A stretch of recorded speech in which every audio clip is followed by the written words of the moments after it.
धन्यवाद सभापति जी। वर्ष 2025-26 के लिए रेल मंत्रालय की अनुदान मांगों पर चर्चा में आपने मुझे मेरी बात रखने का मौका दिया और अच्छी बात यह है कि माननीय मंत्री जी भी यहां मौजूद हैं। मंत्री जी का दिल तो बहुत बड़ा है, लेकिन अगर हमारी मांगे मान लें तो तभी इस बात की पुष्टि हो। अगर ना मांगे मानी जाए, हमारे क्षेत्र का काम ना हो, तो फिर ये बात मानी जाएगी कि मंत्री जी का रुख जो है सभी सदस्यों के प्रति एक जैसा नहीं।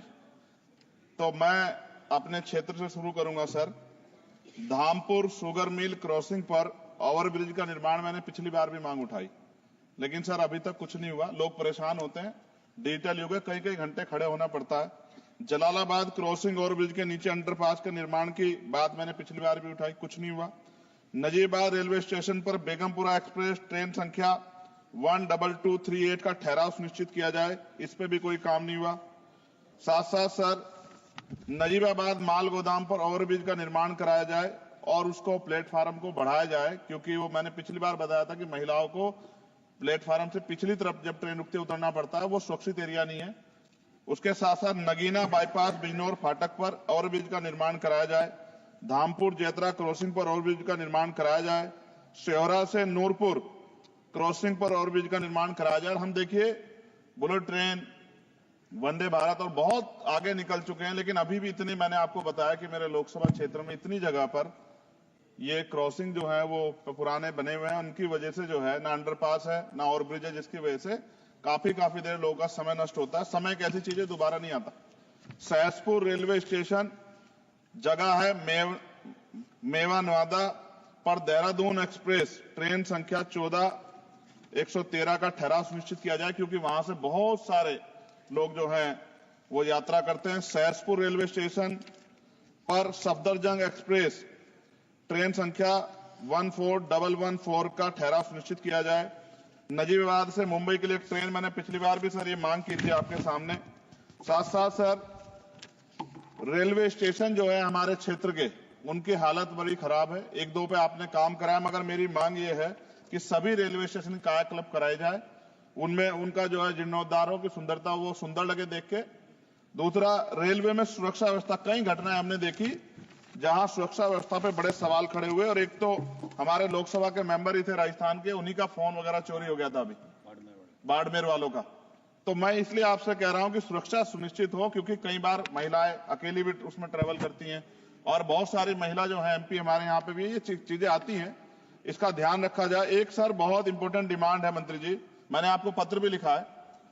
रेलवे प्रशासन उत्तर मध्य रेलवे आगरा के कार्यालय सीनियर सेक्शन इंजीनियर ईदगाह द्वारा एक पत्र लिखा गया 11 तारीख को, और जो डॉक्टर बाबा साहब अम्बेडकर के समय में जो एक अम्बेडकर भवन बना था, जो निकट फाटक संख्या 75A 12 खंबा पे, उसको अतिक्रमण घोषित कर दिया गया।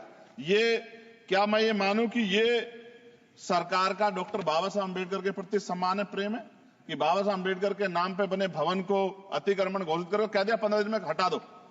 ये गलत, मैंने आपको पत्र लिखा है सर, इसका संज्ञान ले। दूसरा सर, सहारनपुर से लखनऊ तक वंदे भारत ट्रेन चलाई जाए। SC ST के OBC का बैकलॉग सर आपके यहां बहुत है, वो भरा जाए। कोरोना काल में बंद, पिछली बार मैंने मांग उठाई थी कि वो ट्रेनें चलाई जाएं। और प्रमोशन में भी SC ST OBC के कर्मचारियों के साथ भेदभाव होता है, इसको रोका जाए।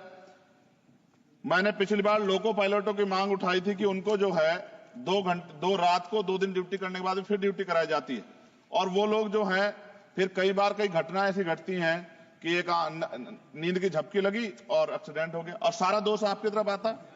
तो अभी ये दिल्ली में भी एक घटना घटी और कई सारी ऐसे ट्रेन घटना घटती है। इसके लिए मैं आपको नहीं दोषी मानता, लेकिन मैं कहता हूं कर्मचारियों को उस तरह की सुविधा मिलनी चाहिए कि वो जब वो ड्यूटी करें तो अपने आप को परफेक्ट महसूस करें।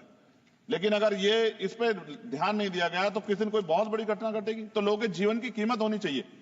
ये इसमें रेलवे में अमीर भी सफर करता है, गरीब भी करता है, लेकिन अमीर के साथ अगर कोई हादसा होता तो वो चर्चा होती, गरीब के साथ हादसे की चर्चा नहीं होती। ये अनुभव है, हमने रेलवे में सफर किया और रेलवे में करोड़ों लोग सफर करते हैं।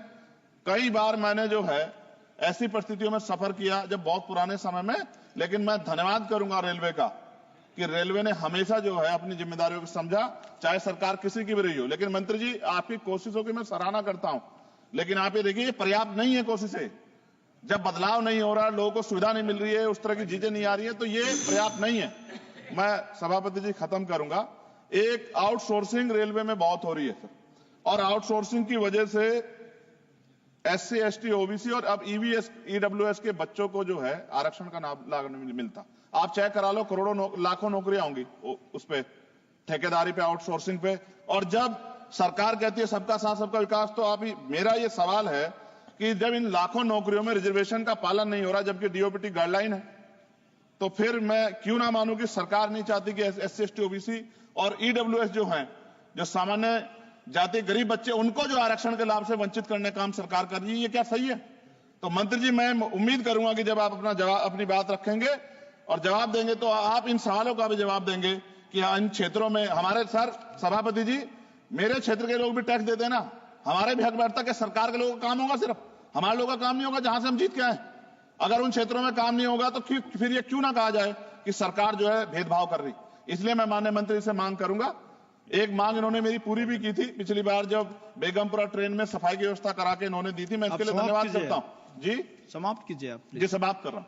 मगर मैं मंत्री जी से कह रहा हूं कि सर, हमारे यहाँ जो समस्याएं जो ये जेन्युइन समस्याएं, हम इनसे रोज 2-4 होते हैं, और जनता हमसे उम्मीद करती है कि हम इस बात को उठाएंगे तो उसका, मगर मुझे ये भी जवाब दे दीजिएगा कि ये जो उठाई जाती है इसका कोई फर्क भी पड़ता है सरकार पे? नहीं पड़ता, या सरकार सिर्फ इसको, सर मैं खत्म कर रहा हूं सर, लास्ट ही सेकंड में खत्म कर दूंगा। जो मांग हम यहाँ उठाते हैं, क्या इन पे कोई अमल होता है, नहीं होता है, या ये सिर्फ इसलिए कि भाई चलो उन्होंने उठा दी और बस खत्म होगी बात? ऐसा ना कीजिए सर, अगर ऐसा करेंगे तो ये व्यवस्था अच्छी नहीं है। मैं आपका धन्यवाद दूंगा सभापति जी, और मंत्री से आग्रह करूंगा कि हमारी बात को माना जाए। धन्यवाद।